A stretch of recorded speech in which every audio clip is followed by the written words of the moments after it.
Olá, eu sou o professor Johnny Barbosa. Sejam bem-vindos à nossa aula sobre o passado perfeito.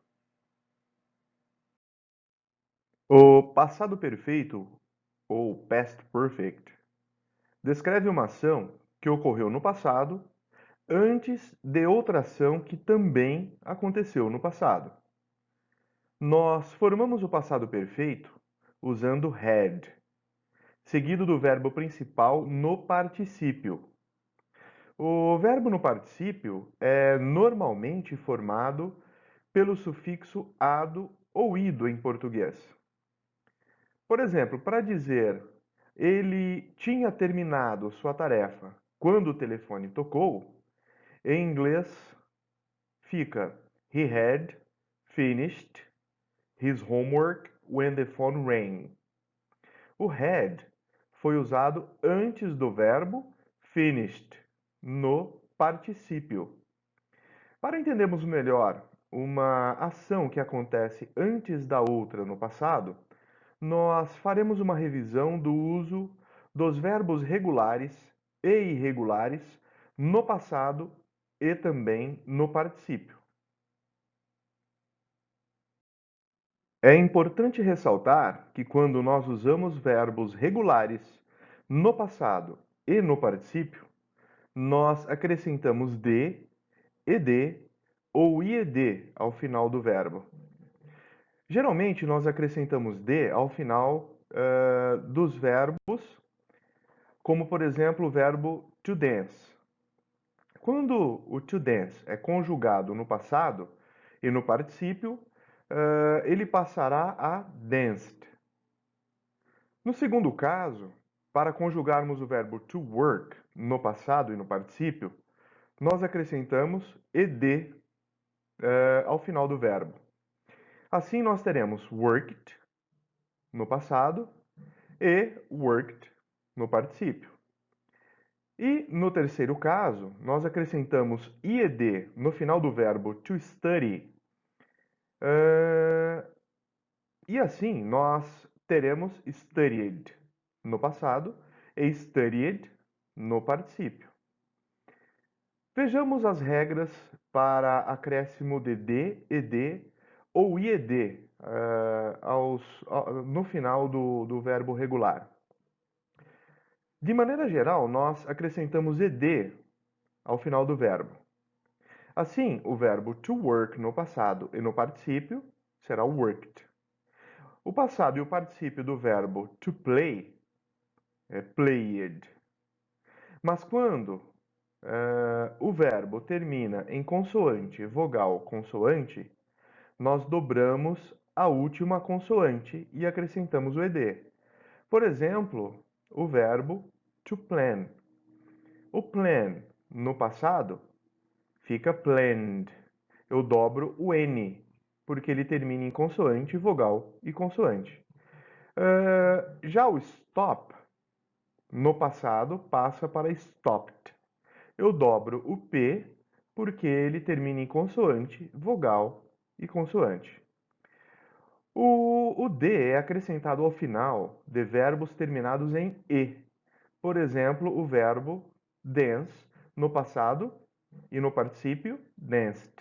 Live no passado e no particípio lived.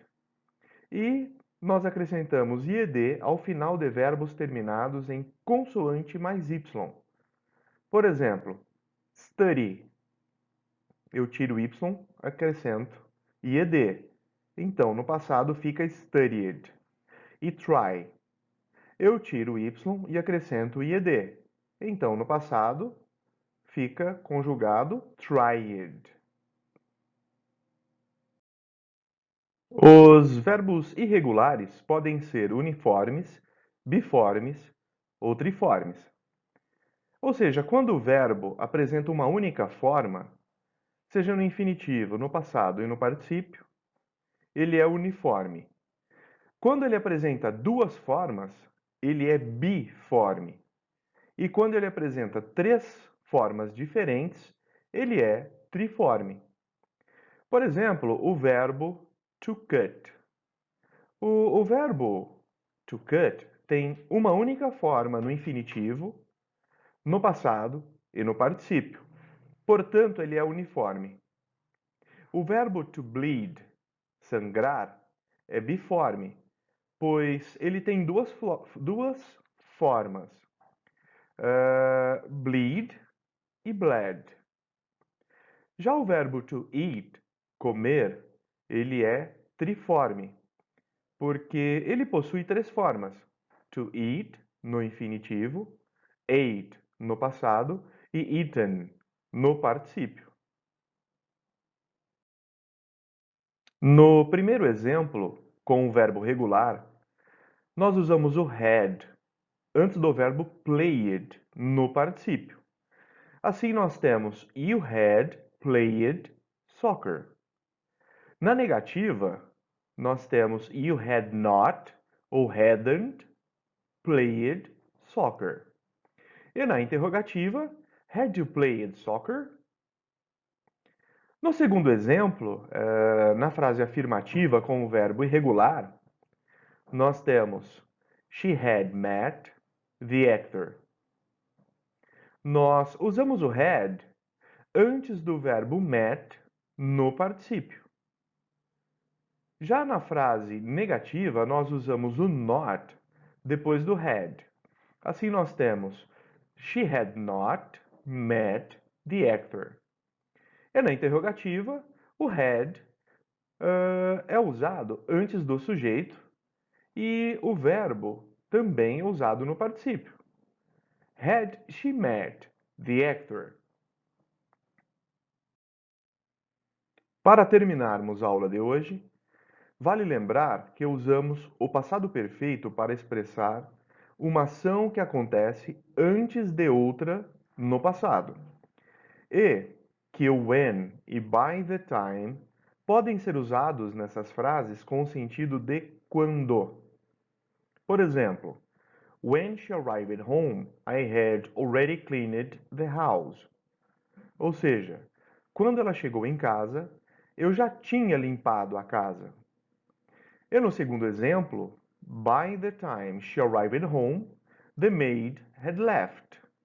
Ou seja, quando ela chegou em casa, a empregada tinha ido embora. Lembre-se que para formar o passado perfeito, nós sempre usamos o had e o verbo no particípio. Por isso, estudem como acrescentar ded e ied aos verbos regulares e também as formas dos verbos irregulares no particípio. Isso é importante. E é isso. Vejo vocês na próxima aula e até mais.